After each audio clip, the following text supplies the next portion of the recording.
दंपति ने प्रयोगशाला में टिड्डे के जीन को चुराने की तैयारी की, लेकिन जब वे उसके आंसू निकालने वाले थे तो टिड्डी अचानक उनके हाथों से छूट गई।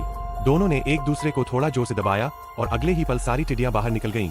एक पल में वे इतने भयभीत हो गए कि उन्होंने अपने डायपर गीले कर लिए और प्रकाश की गति से बाहर की ओर भागे। जैसे ही उन दोनों ने आइसोलेशन रूम में भागने के लिए हाथापाई की, आदमी ने तुरंत कीटाणुनाशक उपकरण चालू कर दिया और उसकी घबराहट में गुदा को नियंत्रित करने वाला कंगन जमीन पर गिर गया। जब दोनों ने सोचा कि वे उत्तर पश्चिम की ओर जा रहे हैं, तो उस आदमी ने अंततः जमीन पर पड़ा कंगन उठाया, आखिरी सेकंड में सफलतापूर्वक अपना गुदा खोला और भाग निकला। यह पता चला कि अभी कुछ दिन पहले एक बायोसिंथेटिक कंपनी ने लाभ के लिए टिड्डियों में डायनासोर के जीन को इंजेक्ट किया और एक शक्तिशाली टिड्डी सेना तैयार की।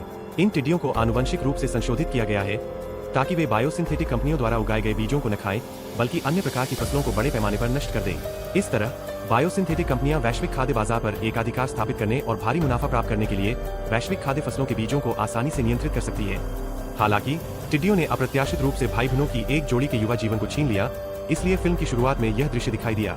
सांग बियाओ को पता चला कि टिड्डियों के जीन चोरी हो गए हैं। उन्होंने तुरंत सभी प्रायोगिक डेटा का परीक्षण किया, टिड्डी प्रजनन केंद्र पर आए और तकनीशियनों को प्रयोगशाला में सभी टिड्डियों को जलाने का आदेश दिया। अप्रत्याशित रूप से टिड्डियां अत्यधिक आग प्रतिरोधी होती है।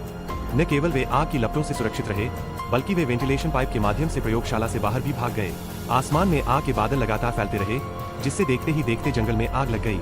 यह देखकर सांग बियाओ क्रोधित हो गया, इसलिए उसने सभी लोगों को रोक दिया और खुद भागने के लिए तैयार हो गया। बिजली गुल होने के कारण केबिन को खाली करा लिया गया और वह एक अंधेरी सुरंग में फंस गया। अंततः उन्हें उनके अपने संशोधित डायनासोरों द्वारा उत्तर पश्चिम में भेज दिया गया। हालांकि समूह के बाकी लोग निकासी के दौरान डॉक्टर से मिले।